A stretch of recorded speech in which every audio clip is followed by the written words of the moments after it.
त्रिशक्ती महाकाव्य प्रथम कांड आदिकांड अध्याय 2 सप्त ऋषींची गुप्त सभा।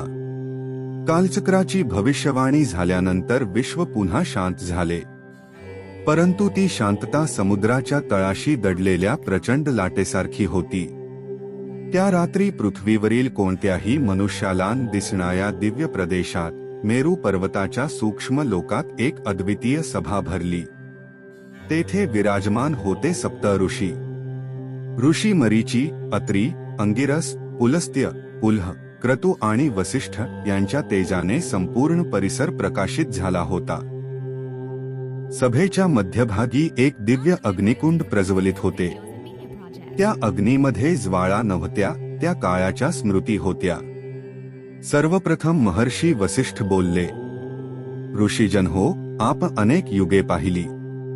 धर्माचा उत्कर्षही पाहिला आणि अधर्माचा विनाशही, पण या वेळी संकट वेगळे आहे। महर्षी अत्रींनी विचारले, गुरुवर्य, अधर्म यापूर्वीही अनेकदा वाढला, मग या वेळचे संकट वेगळे कसे? वसिष्ठ उत्तरले, पूर्वी अधर्म शस्त्र घेऊन समोर उभा राहत असे, आता तो सत्याचे रूप धारण करील।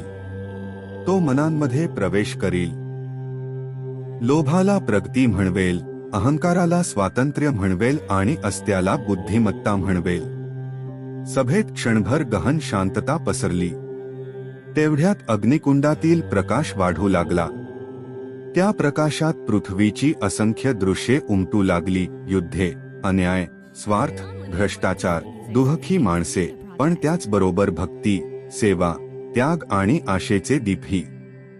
महर्षी अंगिरस म्हणाले, अंधार कितीही गद्द असला तरी एक दिवा पुरेसा असतो। प्रश्न एवढाच आहे, तो दिवा कोण पेटवणार? त्या क्षणी आकाशातून एक दिव्य नाद ऐकू आला।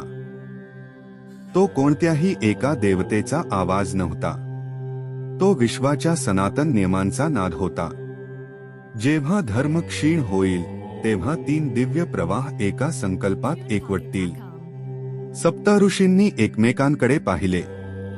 महर्षी पुलस्त्य हळूच म्हणाले, त्रिशक्ती। महर्षी पुल्ह यांनी विचारले, त्या त्रिशक्ती कोणत्या? महर्षी वसिष्ठांनी डोळे मिटले। पहिली शक्ती ज्ञान, जे अज्ञानाचा नाश करते। दुसरी शक्ती करुणा, जी क्रोधावर विजय मिळवते। तिसरी शक्ती धैर्य, जे अधर्मासमोर कधीही न झुकणारे आहे। या 3 शक्ती ज्याच्या अंतःकरणात पूर्णपणे जागृत होतील, तोच धर्माचा महान रक्षक ठरेल। सर्व ऋषींनी एकमताने संकल्प केला। ते कोणाचे नाव उच्चारत नव्हते, कारण काळाने अजून त्या बालकाला पृथ्वीवर पाठवले नव्हते। परंतु त्या दिवसापासून सप्त ऋषींनी एक गुप्त व्रत स्वीकारले। योग्य वेळ येईपर्यंत आम्ही त्या दिव्य आत्म्याचे सूक्ष्म मार्गदर्शन करू, त्याचे रक्षण करू, पण त्याच्या कर्माची परीक्षा त्यालाच द्यावी लागेल। सभेचा शेवट होताच अग्निकुंडातील प्रकाश एका तेजस्वी किरणात परिवर्तित झाला आणि तो पृथ्वीच्या दिशेने झेपावला।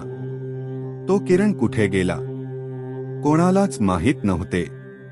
परंतु त्या रात्री पृथ्वीवरील एका पवित्र नदीच्या तीरावर उभ्या असलेल्या एका वृद्ध तपस्व्याने आकाशाकडे पाहिले आणि मंद स्वरात म्हणाला, वेळ जवळ आली आहे।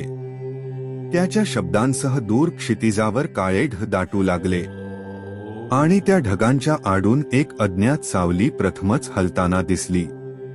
अधर्म ही जागा झाला होता। अध्याय 2 समाप्त। हा अध्याय पुढील कथेसाठी पाया घालतो।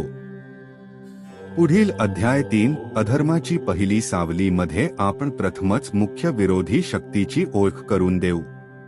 ती केवळ एखादा राक्षस नसून कलियुगात मानवाच्या मनात वाढणाऱ्या अधर्माचे सजीव प्रतीक असेल। त्यामुळे कथा अधिक गूढ, भव्य आणि लक्षात राहणारी बनेल।